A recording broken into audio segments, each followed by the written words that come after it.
이제 오늘은 유진 피터슨 목사님의 책 다윗 현실을 넘어서는 영성 이라고 하는 주제로 계속 우리가 말씀을 나누고 있는데요. 오늘 이제 네 번째 강의가 되겠습니다. 상상력이라고 하는 주제, imagination이라고 원래 제목이 되어 있는데요. 우리에게 다윗 이야기 중에 아마 가장 유명한 대목이 될 텐데요. 다윗과 골리앗에 대한 이야기를 나눠보도록 하겠습니다. 칼릴 지브란이라고 하는 그 시인이 있죠. 칼릴 지브란의 시 중에 길이 보이면 걷는 것을 생각한다라고 하는, 제가 참 좋아하는 시가 있습니다. 칼릴 지브란이 그 길이 보이면 걷는 것을 생각한다라고 하는 시의 가장 마지막 단에 어디선가 한 번쯤은 들어보암직한 그런 문구를 남겼습니다. 그것은 이렇게 됩니다. 낙관논자는 장미꽃만 보고 그 가시는 보지 못하며, 염세주의자는 장미꽃은 보지 못하고 그 가시만 본다. 이런 마지막 문구입니다. 그러니까 세상을 낙관적으로 보기 좋아하는 사람이 있고, 세상을 좀 회의적으로 비관적으로 보기 좋아하는 사람이 있는데, 하나의 장미꽃이라고 하는 식물을 볼 때 낙관론자는 꽃만 보고 가시는 놓치기가 쉬운 반면에 비관론자는, 회의론자는 꽃은 오히려 보지 못하고 가시만 자꾸 본다. 뭐 이런 의미가 되겠죠. 우리가 살아가다 보면 우리의 생각이 우리의 삶을 좌우할 때가 대단히 많이 있습니다. 사실은 늘 드는 예화 중에 하나입니다만, 오늘도 공교롭게 절반 정도 물이 있는데요. 물이 반이나 있네라고 볼 수도 있고, 물이 반밖에 안 남았네 라고도 볼 수 있다는 것이죠. 그런데 어떻게 하나의 사물을 보느냐에 따라서 사실은 그의 삶이 대단히 다른 방향으로 펼쳐 나갈 수도 있다라고 하는 것을 보게 되는 것입니다. 그래서 한국에서는 몇 년 전부터 굉장히 그 인기를 끄는 책 중에 하나가 있는데요. 그것이 생각의 힘이라고 하는 책입니다. 이것은 그냥 기독교 서적이 아니고 세큘러한 도서입니다.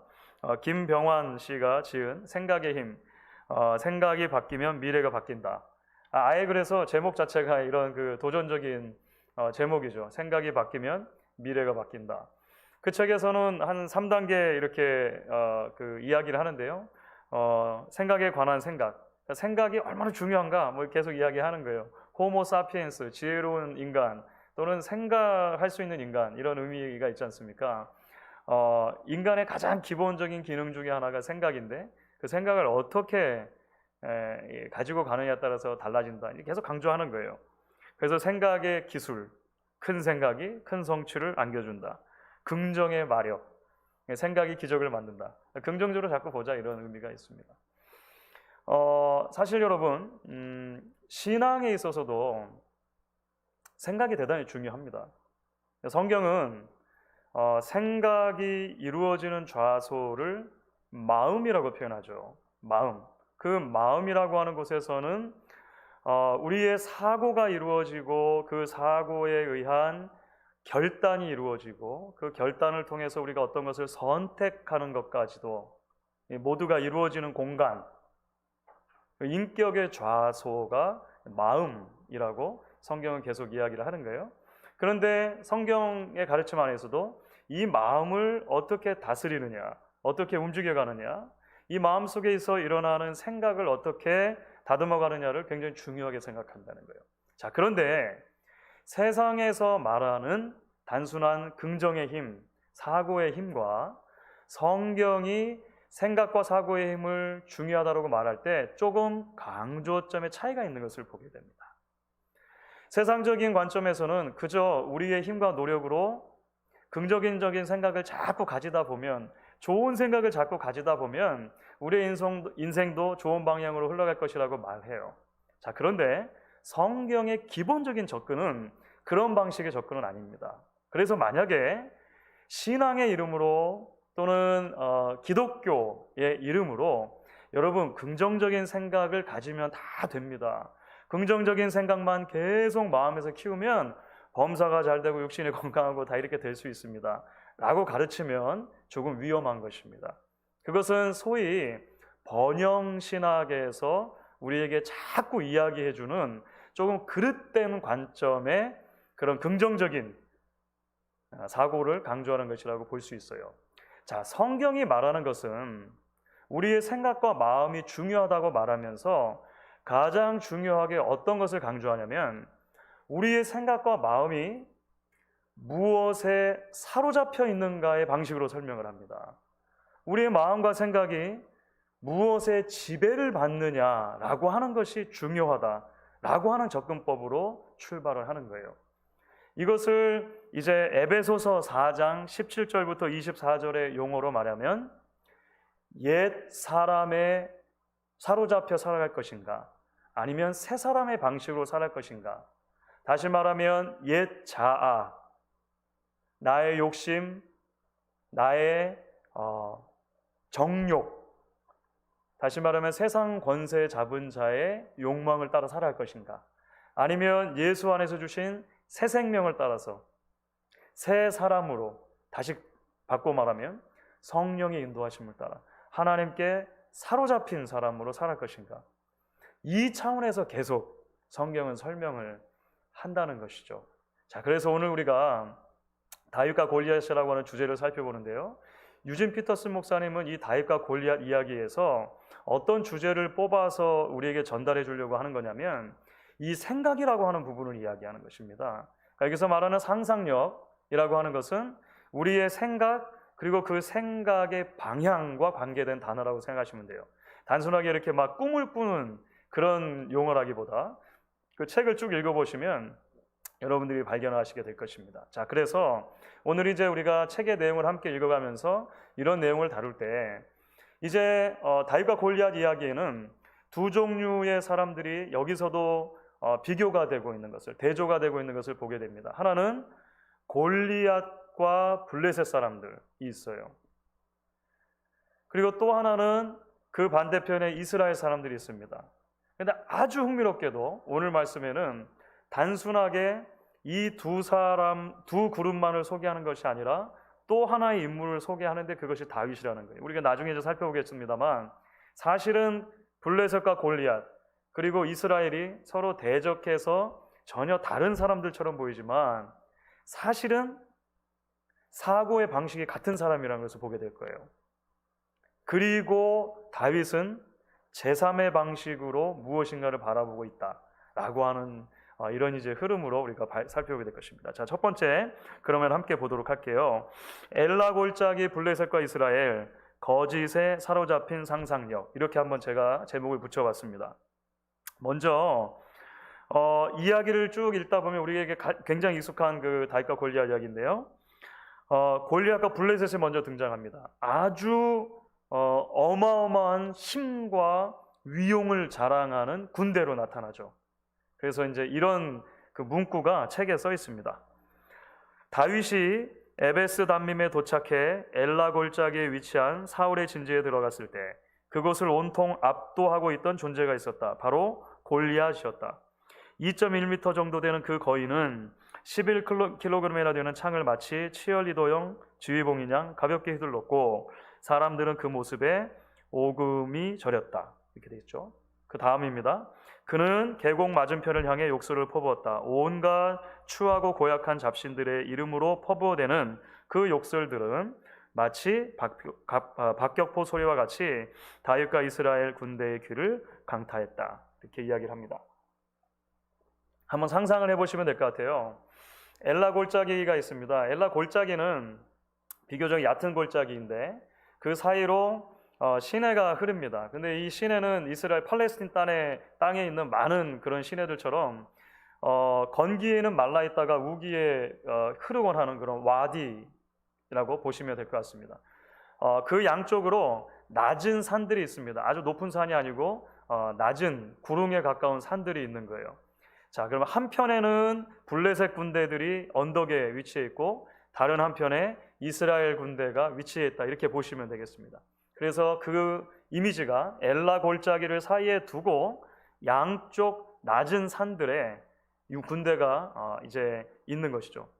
이쪽 군대, 즉 블레셋 군대에서 싸움을 도두는 자, 말하자면 고대의 그 싸움의 전쟁의 여러 양식 중에 이제 대표를 내보내서 서로 먼저 싸움을 도두고 심지어 직접 1대1로 싸움을 붙기도 하는 그런 방식들이 있었는데, 이제 그런 방식을 따라서 이쪽에서는 골리앗을 내보낸 것입니다. 자, 여러분 상상을 해보면 그렇게 챔피언을 내보낼 때, 싸움 도둔자를 내보낼 때 아주 기본적인 상식이죠. 누구를 내보내겠습니까?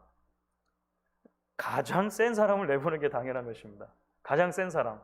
그러니까 척 봐도 위용이 있고 힘이 넘치고 척 봐도 위압감을 줄 수밖에 없는 그런 사람을 내보낼 수밖에 없다는 것이죠. 블레셋 땅에는 거인 형제들이 있었습니다.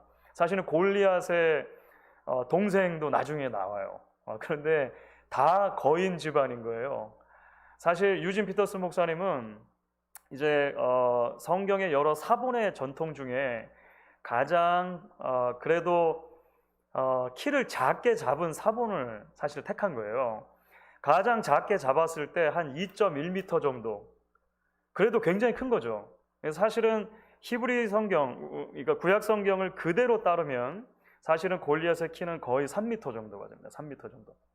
어마어마하게 큰 사람인 것이죠. 그러니까 이 힘과 위용을 자랑하는 블레셋 군대.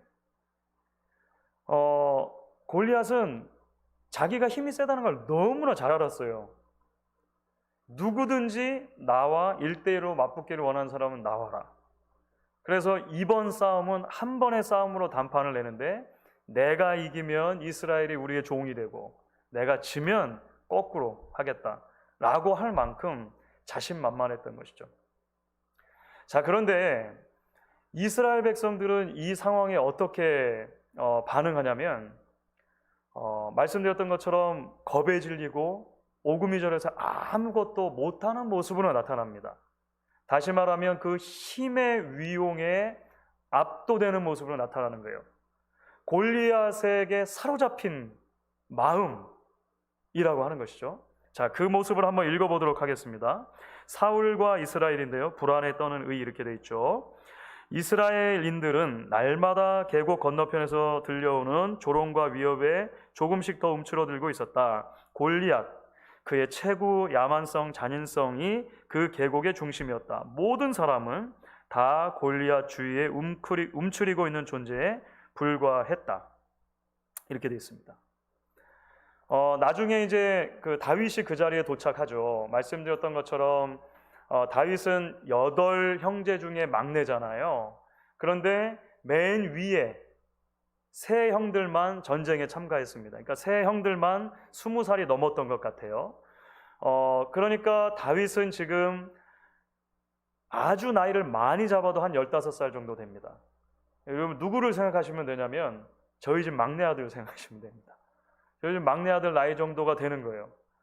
그러니까 그 나이 때 아이들, 사춘기를 막 겪을 그런 아이들, 사실은 여러분 생각해 보시면 그때 뭐 여드름 조금 나는 정도, 어른이 아직 아니죠. 어른이 아직 아니죠. 수염이 조금 날까 말까 하는 정도, 뭐 이런 그 나이라고 하는 거예요. 그런데 사실 하나님은 이 다윗을 통해서 어마어마한 일을 이루려고 하시는데요. 사람들은 이 다윗이 전쟁터에 도착했을 때 다윗을 깔봅니다. 심지어 형들마저도 그래요. 그렇죠? 자, 그래서 이 내용을 이제 여기에 적고 있는 것입니다. 두 번째 동그라미입니다. 골리앗에 압도당한 상상력은 다윗을 보잘것없게 여겼다. 골리앗을 경외하는 사람들은 다윗을 멸시했다. 형들은 빵 10덩어리와 치즈 10덩어리를 들고 찾아온 다윗을 무시하고 우습게 여겼다. 악에 의해 우리의 상상력이 지배당하고 우리의 사고방식이 좌우되며 우리의 반응이 결정되는 순간 우리는 선한 것과 참된 것과 아름다운 것을 볼 수 없게 된다. 자, 이런 내용입니다. 사실 여러분 골리앗으로 대표되는 블레셋 사람들의 모습과 사울 왕으로 대표되는 이스라엘 사람들의 모습은 엘라 골짜기를 두고 서로 상대편에 서서 누군가는 힘으로 위용으로 자랑하고 위협하는 모습으로 보이고, 누군가는 그 모습에 눌려 있고 그 모습에 압도되는 것처럼 보이지만, 실제로는 말씀드렸던 것처럼 하나의 원리 안에서 움직여지고 있다는 것을 우리가 기억할 필요가 있어요. 그 하나의 원리란 건 뭐냐면, 그들의 마음을 움직이는 가장 기본적인 원동력은 힘의 논리라고 하는 것입니다. 힘의 논리. 그러니까 이 세상이 말하는 크기의 논리, 힘의 논리, 압도적인 위용이라고 하는 논리 하나로 다 움직여가는 거예요. 자, 이것을 다윗이 부름받았던 이야기를 여러분 생각하시며 떠올린다면, 사실은 일반적인 모든 사람이 빠지기 쉬운 그런 오류 중에 하나가 되는 것이죠. 심지어 여러분 사무엘도 베들레헴 이새의 집에 하나님의 명령을 받고 기름을 부으러 갔을 때 첫 번째 이새의 아들을 보고 그냥 기름을 부으려고 했습니다. 그 이유가 뭐였습니까? 외모 때문이에요. 누가 봐도 왕의 제목이다. 외모 때문인 거예요. 겉으로 보는 조건. 그런데 하나님은 뭐라고 그 장면에서 말씀하시냐면, 사람은 외모를 보지만, 사람은 겉모습을 보고 판단하지만 나 여호와는 중심을 보는 하나님이다라고 하는 말씀을 거기서도 해주세요. 그렇죠. 자, 그런 이야기, 다시 말하면 세상의 힘의 논리에 사로잡힌 상상력이, 생각이, 마음이 얼마나 비참하고 초라한가, 한계가 있는 것인가 라고 하는 것을 오늘 이야기는 너무 잘 보여준다는 거예요. 이 한계는 골리앗과 블레셋에게서도 나타나고 사울과 이스라엘 백성에서도 나타나는 거예요. 둘 다 한계가 있는 거예요. 그렇죠. 둘 다 한계가 있는 것입니다. 자, 이제 그 자리에 전혀 다른 종류의 사람이 나타났다는 거예요. 전혀 다른 종류의 사람. 그것이 바로 다윗이죠. 다윗은 이런 세상적인 힘의 논리에 지배받는 것이 아니라 하나님께 그 마음이 사로잡힌 사람이었다라고 성경이 기록한다는 거예요. 시냇가의 다윗, 하나님께 사로잡힌 상상력, 이런 주제로 그래서 제가 붙여봤는데, 이제 이야기가 쭉 진행이 됩니다. 자, 먼저 다윗은 하나님께 사로잡힌 상상력 가운데 아무도 지금 골리앗 앞에 나서기를 주저하는 상황 속에서 선뜻 자기가 나서는 모습을 보여줍니다. 정말 상상하면 상상할수록 참 어울리지 않는 모습이죠. 골리앗, 가장 힘센 사람, 그리고 그의 무기를 보면 가장 최첨단의 무기라고 하는 것입니다. 그런데 홍안의 어린 소년, 이제 사춘기를 막 지나려고 하는 그 어린 소년이 나서는 모습이라고 하는 것이죠. 자, 그래서 한번 읽어볼 텐데요. 하나님께 사로잡힌 상상력으로 서기의 첫 번째 동그라미입니다. 그러나 다윗은 골리앗에게 사로잡힌 상상력이 아니라 하나님께 사로잡힌 상상력을 가지고 엘라 골짜기에 등장했다.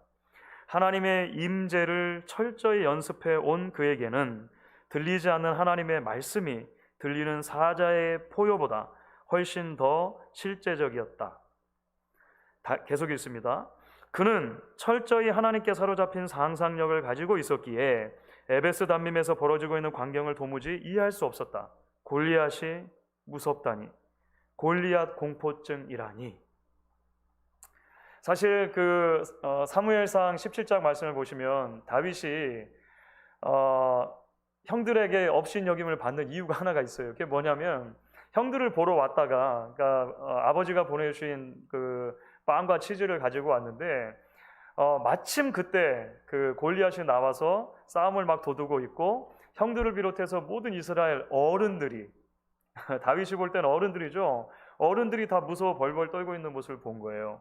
도대체 무슨 일입니까? 다윗이 묻죠. 도대체 무슨 일이 간데 이렇게 떨고 있습니까? 라고 하는 말 한마디 했다가 형들이 모르면 가만히나 있어라 하면서 이제 막 구박을 하는 거예요. 그렇죠. 그런데 이야기의 자초지종을 더 듣고 나서 저 골리앗이라고 하는 사람이 있는데 얼마나 무서운지 아냐. 그냥 여기서 보기만 해도 저 번쩍번쩍이는 막 노투고 막 하면서 이야기를 했을 때 다윗은 그걸 이해할 수가 없는 거예요. 어떻게 하나님의 선택받은 거룩한 백성이 할례받지 않은 이방인 앞에서 벌벌 떨고 있나? 라고 하는 생각밖에 안 드는 거예요. 어떻게 도대체 하나님의 사람들이 골리앗 포비아죠? 그렇죠? 골리앗 두려움증을 갖고 지금 이렇게 무기력하게 살고 있는가? 지금까지 하나님의 역사하심을 그렇게 많이 경험했는데 라고 하는 그런 거룩한 의분이 막 그래서 더 혼나죠. 사실은 형들한테 더 혼나는 장면이 나오는데요.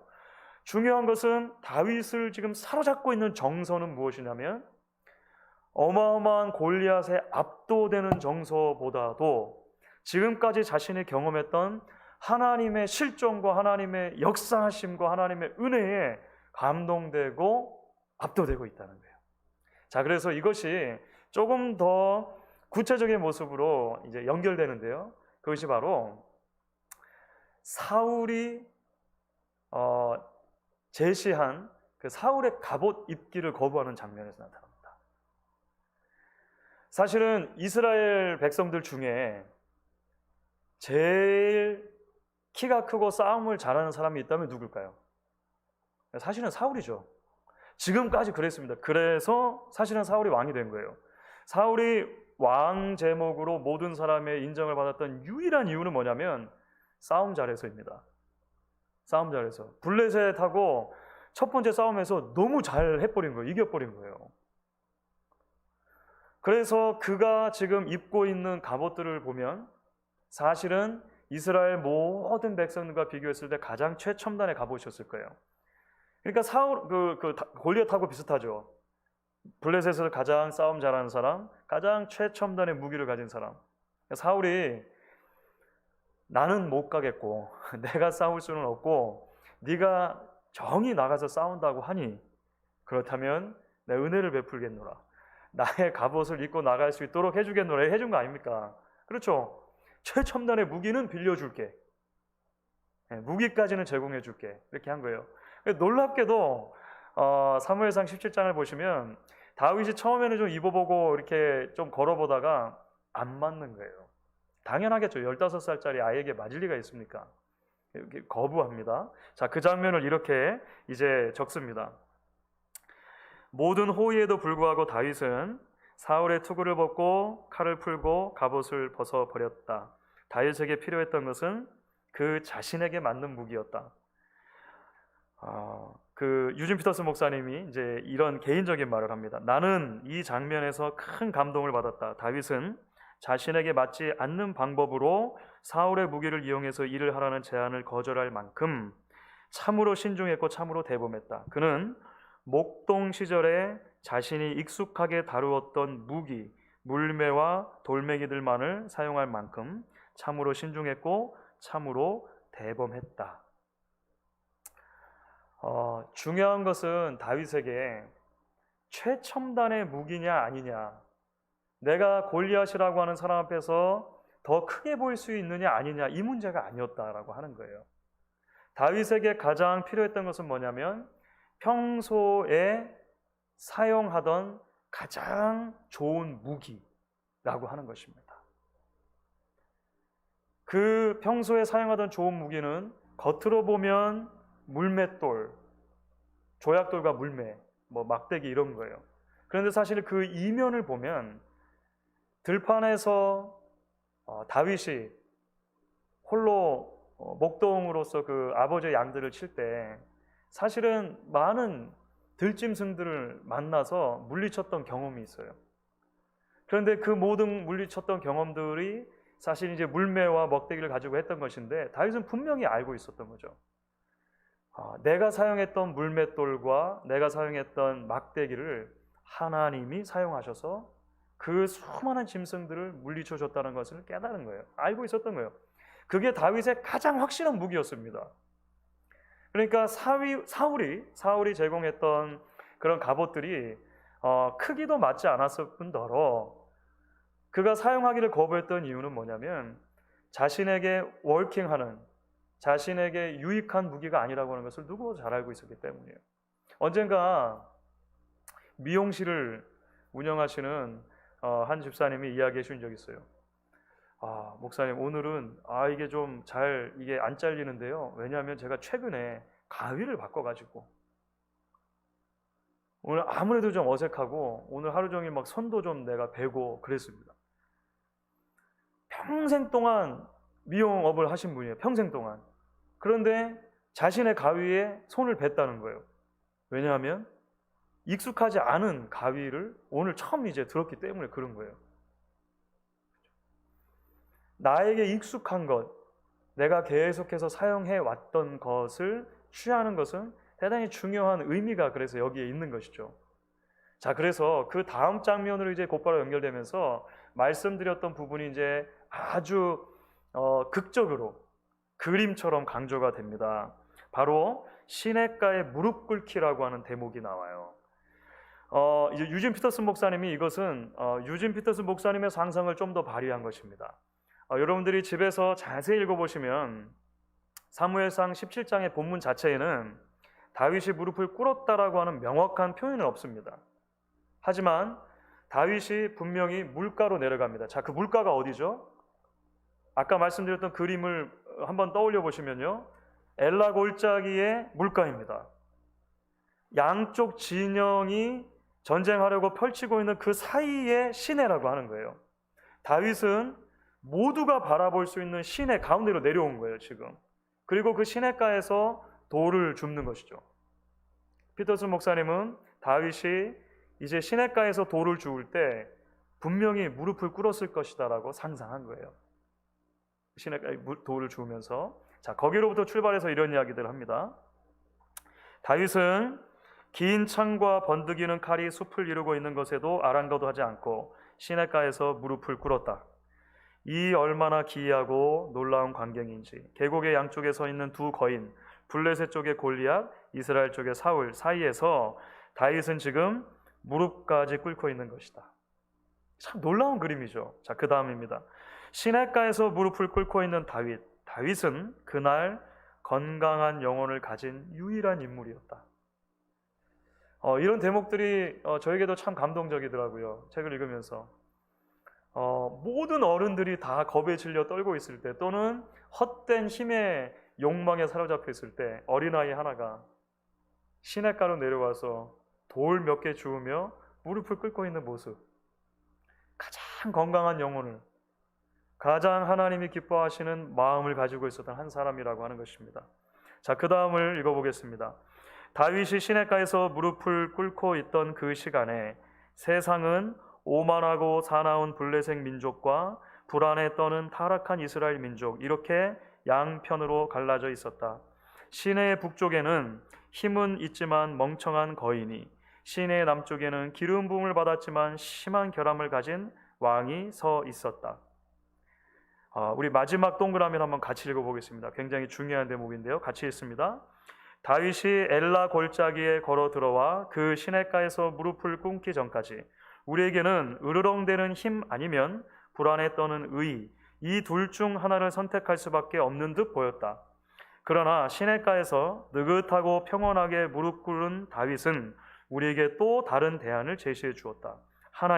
하나님의 길, 하나님의 구원이 바로 그것이다.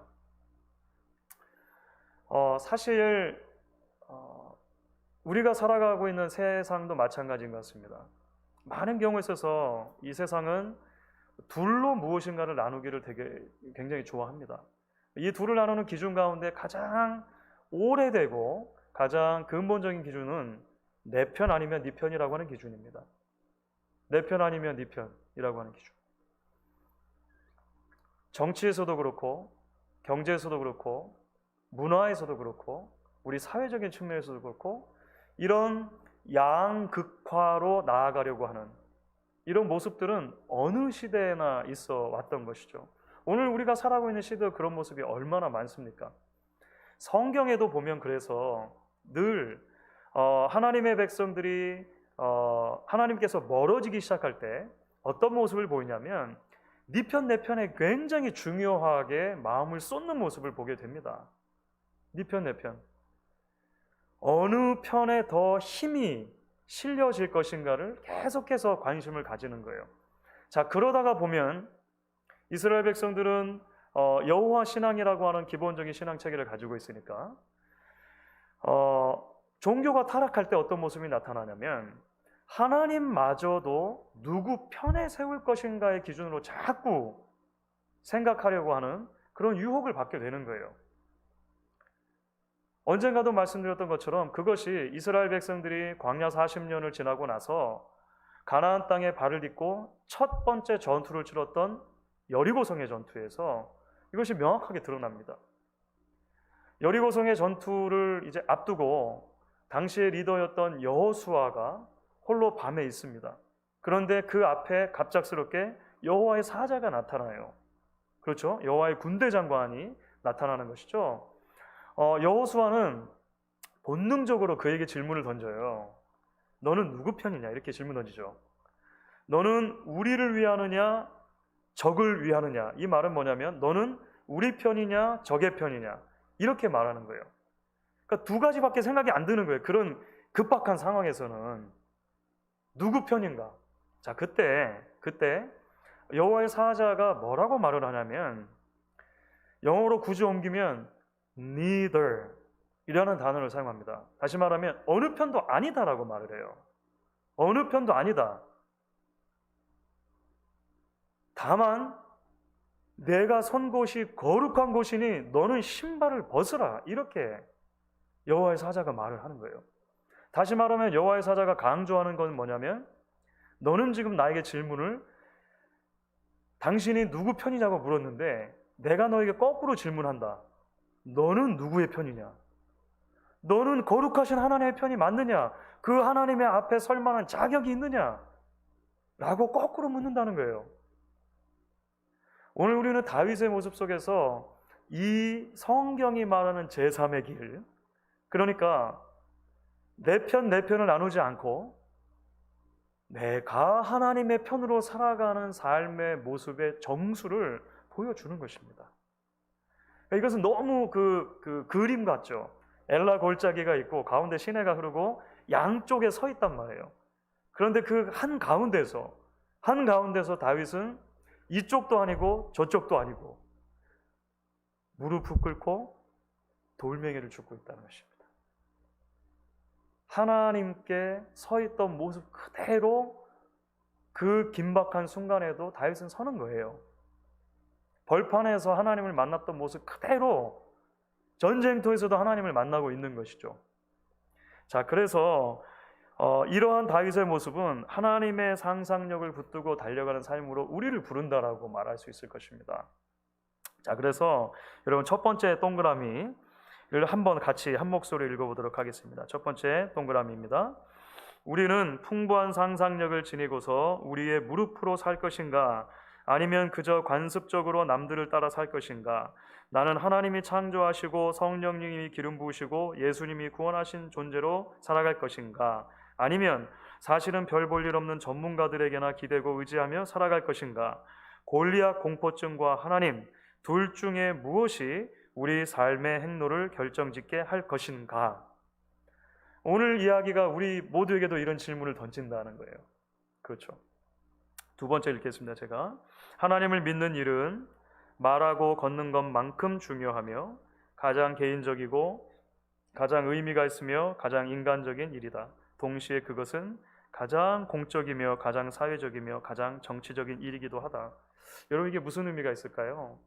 지난주에 우리가 함께 나누었던 주제와 조금 연결되는 대목이라고 할 수 있습니다. 우리가 지난주에는 다윗이 하나님의 부름을 받고 나서 가장 먼저 했던 것이 뭐냐면 사울의 궁정에 들어가서 사울을 섬기는 일을 했다라고 말씀을 드렸습니다.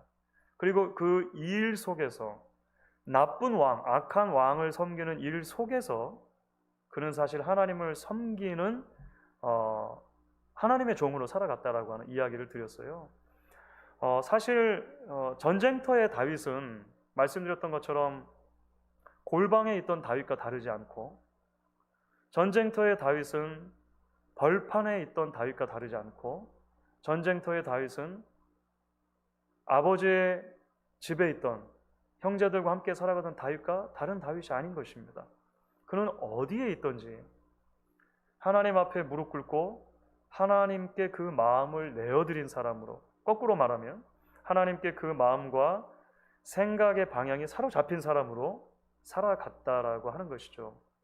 그것이 하나님을 믿는 것이 바로 우리의 모든 삶과 연관된다라고 유진 피터슨 목사님이 연결해 말씀한 이유가 되는 것입니다. 그러니까 우리의 신앙이라고 하는 것은 한편으로 가장 개인적인 측면이 있지만, 왜냐하면 하나님과 내가 나누는 교제가 신앙의 가장 기본의 골격을 이루기 때문에 그렇습니다. 하지만 동시에 우리가 믿는 믿음이라고 하는 것은 수평적으로 우리가 살아가는 모든 삶의 자리와 연결되어지는 지극히 공적인 일이다 라고 이해할 수 있다라고 하는 대목이 이렇게 설명이 되는 것입니다. 자, 이제 아주 멋진 장면으로 연결이 되죠. 이제 다윗은 더 이상 무릎을 꿇고 있지 않다. 다윗은 갑자기 뛰기 시작했다. 도망쳐 뛰어가는 것이 아니라 거인을 향해 돌진해 가는 것이었다. 그날 현실을 완전히 직시한 유일한 사람은 바로 다윗이었다. 그날 엘라 골짜기에서 정말로 인간다웠던 유일한 인간은 바로 다윗이었다. 참 멋있죠? 마지막 동그라미를 읽겠습니다. 현실은 대개 우리 눈에는 보이지 않는 것들로 이루어져 있다. 오직 기도에 흠뻑 젖어 있는 상상력만이 그날 엘라 골짜기에서 있었던 그 거룩한 역사를 알아본다. 마무리하면서 그래서 오늘은 본문의 말씀 중에 몇 구절 읽으면 좋겠습니다. 가장 유명한 말씀이기도 한데 읽을 때마다 마음에 부딪혀 오는 것 같아요. 사무엘상 17장 45절부터 47절입니다. 지금 방금 전에 읽은 것처럼 이제 골리앗을 향해서 우악 달려나가잖아요. 이제 무릎을 꿇고 돌을 주었어요. 골리앗 앞에 섰어요. 그렇게 한 다음에 골리앗에게 확 달려나가기 바로 직전에 다윗이 했던 말입니다. 사무엘상 17장 45절부터 47절입니다. 여러분 우리 한번 같이 한 목소리를 읽어보시면 좋겠습니다. 다윗이 블레셋 사람에게 이르되 너는 칼과 창과 단창으로 내게 나오거니와 나는 만군의 여호와의 이름 곧 내가 모욕하는 이스라엘 군대의 하나님의 이름으로 내게 나아가노라. 오늘 여호와께서 너를 내 손에 넘기시리니 내가 너를 쳐서 내 목을 베고 블레셋 군대의 시체를 오늘 공중의 새와 땅의 들짐승에게 주어 온 땅으로 이스라엘에 하나님이 계신 줄 알게 하겠고 또 여호와의 구원하심이 칼과 창에 있지 아니함을 이 무리에게 알게 하리라. 전쟁은 여호와께 속한 것인즉 그가 너희를 우리 손에 넘기시리라. 아멘. 오랜 기간 동안 거의 본능적으로 이 대목을 읽을 때면 레오나르도 다빈치의 맞습니까? 그 다비드상 미켈란젤로인가요? 네, 미켈란젤로의 다비드상을 떠올린 것 같아요. 그 조각처럼 생기고 잘생기고 우람하고 막 근육이 울퉁불퉁하고 멋지게 생긴. 그래서 저만 하면 골리앗과 싸워볼만 하겠다 생각이 드는 그 르네상스 시대의 다윗의 모습을 우리는 본능적으로 떠올리잖아요. 다시 말씀드리지만 홍안의 소년, 많이 잡아봐야 15살, 여드름이 듬성듬성 나고 이런 조그만 소년이 그 거대한 다윗, 그 골리앗 앞에서 지금 이 말을 하고 있는 모습. 여러분도 한번 상상력을 발휘해서 오늘 계속 한번 생각해 보시면 좋겠습니다. E.M. 바운즈라고 하는 19세기 미국의 위대한 설교자이자 기도의 사람이었던 분이 있습니다. E.M. 바운즈는 기도에 관련된 책으로 굉장히 많은 책을 남겼는데요. 저도 책상 앞에 가장 가까이에 두고 있는 작은 소책자들 중에 E.M. 바운즈의 기도의 능력이라고 하는 책이 있습니다. 기도의 능력이라고 하는 책에서 E.M. 바운즈가 이런 이야기를 합니다. 현대 교회가 필요로 하는 것은 더 많은 그리고 보다 좋은 기계 문명이나 새로운 조직도 신기하고 기발한 방법도 아니고 성령이 쓰실 수 있는 사람, 즉 기도에 능한 사람, 기도의 사람을 필요로 한다. 성령은 방법을 통해서 흘러나오지 않고 사람을 통해서 역사하신다. 오늘 다윗의 모습 속에서 우리가 바로 그런 무릎 꿇는 한 사람의 위대한 영혼을, 위대한 생각을 보게 되었습니다.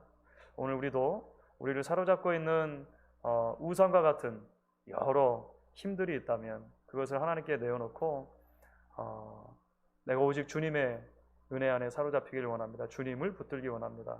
고백하는 저와 여러분 될 수 있기를 간절히 축원하겠습니다.